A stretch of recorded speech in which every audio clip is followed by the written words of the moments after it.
ప్రశ్నిస్తున్నా, దయచేసి చెప్తున్నా, ఇంకా సిగ్గు లేకుండా హిందువులందరూ గొప్పల్లోనే కూర్చుంటే, సిగ్గు లేకుండా వీడియోలు చూస్తూ కూర్చుంటే, అరే మీ బతుకులు, మీ ఇళ్లలో ఉన్న వాళ్ళ బ్రతుకులు ఎంత నీచంగా తయారవుతాయో అర్థం చేసుకోండి. వీళ్ళందరూ పిచ్చోళ్ళ కింద లోపల పెట్టాలండి. ఇది ఒక పిచ్చి వాళ్ళ తాగేశారు. మరి దీని మీదకి ఏమైనా సమాధానం చెప్తారు? అడిగే మగాడు అసెంబ్లీలో ఎవడైనా ఉన్నాడా ఈ సంఘటన గురించి? అరే భూలక్ష్మమ్మ గుడి విగ్రహాన్ని ధ్వంసం చేశారు, ముచ్చాలమ్మ గుడి విగ్రహాన్ని ధ్వంసం చేశారు. ఎవడ్రా చేశాడంటే పిచ్చోళ్ళు అన్నారు. అంటే ఈ ప్రభుత్వం కూడా పిచ్చిదని ఈ రోజు ప్రూవ్ చేసిందా లేదా? అరే ఒక మహిళలు వచ్చి అరే లోపలికి పంపించండి సార్, మహిళలు మేము వెళ్తాం, అమ్మవారిని చూస్తాం, ఎందుకంటే అమ్మవారి నెత్తి మీద కూలిపోయిందండి. ఎంత ఆవేదన ఉంటుంది. రోజు పూజ చేసుకున్నటువంటి అమ్మవారు కట్ట భారాలతో దుంపితే ఎంత ఆవేదన. రోజు పసుపు కుంకుమ కాపాడాలని ఇదిగో నా మెడలో ఉన్న మంగళసూత్రం కూడా లాగే అవతల వారేశారు, అక్కడ పోయింది.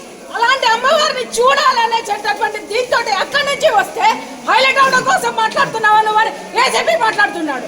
అంటే ఇవాళ ఒక హిందూ స్త్రీకి ఇచ్చినటువంటి గౌరవం ఇదే ఏ మతంలోనే ఉన్నటువంటి మహిళ రోడ్డు మీదకి వస్తే మాట్లాడే దమ్ము పోలీసులకుందా, మాట్లాడే దమ్ము ప్రభుత్వాలకు ఉందా? అరే ఇంకా సిగ్గు లేకుండా హిందువులందరూ లోపల కూర్చుంటున్నారా?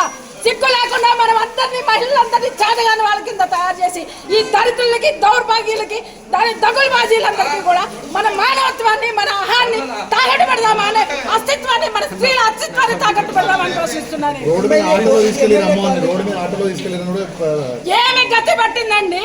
బోనాల్లో అమ్మవారికి బలారం బళ్ళు గట్టి తీసుకొచ్చేటటువంటి అమ్మవారిని ఆటోల్లో తీసుకెళ్లినటువంటి అతి దీనమైన హీనమైన స్థితిని మనమే, మన హిందువులమే ఈ గతి అమ్మవారికి పట్టించాం.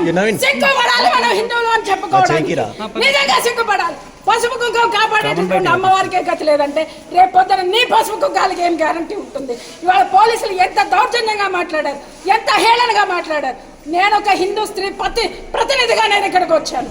అరే ఆడవాళ్ళని పంపించండి అని మాట్లాడితే ఎంత ఘోరంగా మాట్లాడారు. మరి అమ్మవారిని ఏ స్థితిలో పలుగులు పెట్టి కొట్టి ఉంటారు?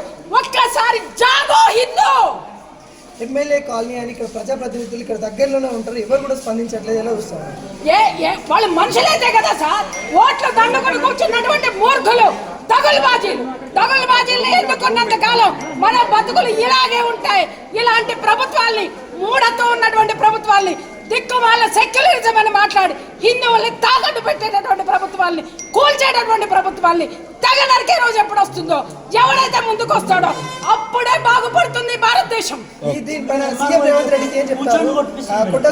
ఓటుతో సమాధానం చెప్తాం. నేను ఇప్పటి వరకు రాజకీయాలు మాట్లాడలా, నేను ఎప్పుడు కూడా మాట్లాడలా. ఇప్పుడు కంకణం కట్టుకుంటా, ప్రతి ఒక్క హిందువుని జాగృతం చేస్తా, ప్రతి ఒక్క హిందూ స్త్రీని జాగృతం చేస్తా. ఓటుతో బుద్ధి చెప్పకపోతే అప్పుడు మాట్లాడతాను నేను.